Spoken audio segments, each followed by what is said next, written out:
Assalaamu calaykum waraxmatullaahi wabarakaatu. Arrin yaab leh. Horta intaan guda gelin labada maalin waa aragtay muuqaalka aadka loo hadalhay oo nin dhalinyaro ah oo shabaab ka tirsanaa uu inta arkay afadiisii ama gabadhii ay isjeclaayeen oo maxkamadda hortaagan loona haysto shabaabnimo kadibna uu soo cararay u yimid is soo dhiibay. Ninkaas waa aragtay sheekadiisa. Ninkaas xaniya badanka lagu tilmaamay sheekadiisa dhinaca noo taalo. Sheeko kale oo laakiin khilaafaysa ayaan haynaa. Sawirkan oo wax yar aan cawrka gelinay asagoo nadiif ah Telegram-ka ka arki kartaa waa gabar gaari dhexdiis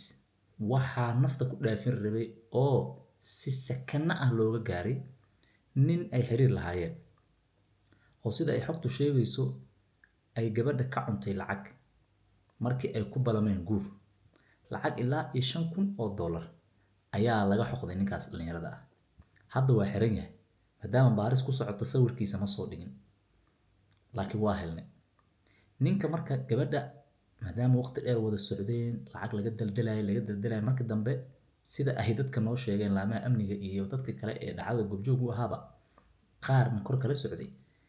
gabadha ayaa ninka weydiisay lacag markii u dambeysay $5,000 oo ay ugu sheegtay in ay bal ugu yaraan isku diyaarinayso arooskoodana dabcan lagu fududeynayo lacagtaas ayuu si kasta iyo qaab kasta uu ku heli karay ninkaas gabadhii u diray siday warku hadda maaragtay xaqiijinayaan. Maxaa ii dhiibatay dhacdo markay 5,000 jeebka ka gashatay maxaa ii dhiibatay saaxiibkeeyo ninkii xaaladda ku xumaatay marka xal aan ahayn inuu ciilka haayay ku furfurta gabadha waa heli waay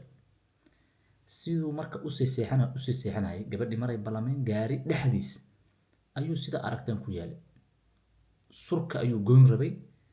laakiin dhaawac aad u culus ka muuqda gabadha silac qayla dhaantii baabuurta ka soo yeertay kadib dada u gurmaday waa laga gaaray ninka oo hadda xiran laama amni wuxuu u sheegay in xag alle ay ka nooshahay gabadha mooye asaga nabaradii la gaarsiiyey iyo waxa hadda gabadhan ka muuqda ay kala xanuun badan yihiin wuxuu leeyahay aniga waxa la gaarsiiyey iyo jabka soo gaaray ayaa 1,000 jeer ka weyn waxa hadda aan gabadhan ku dhigay inkastoo uusan si rasmi ah u caddeeynin bartilmaameedkiisa inuu ahaa in gabadh nafta dhaafiyo haddana nin ciil bururu ahaa ninkan waa ciil bururay halkaas ilaa halkaas ayaa gabadha kala go'an marka dadka qaar waxay leeyihiin waxbuu ku qalay dadka qaar waxay leeyihiin wuxuu rabay inuu ku ceejiyo dharkii ay wadatay marka nabar aad u xooggan halkaas ka gabadhii ugu yaala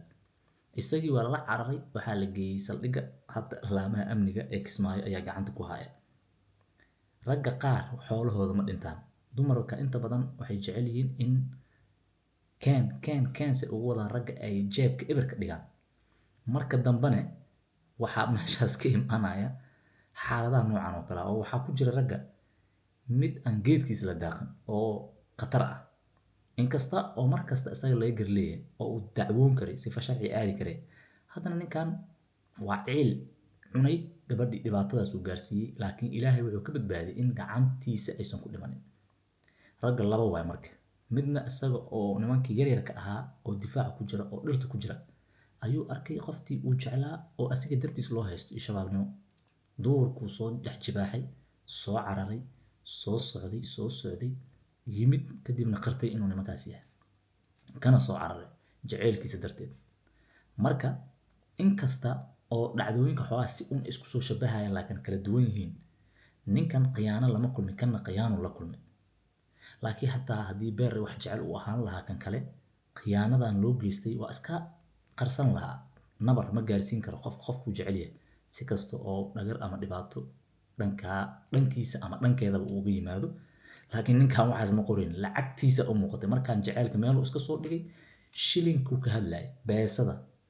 ku soo dhowow isbitaalka taqoosiga ee muqdisho isbitaalka ugu baaxadda weyn Soomaalida waxaa ka howlgashay ilaa 11 dhakhtar oo leh taqoos kala duwan beesadu ka hadlay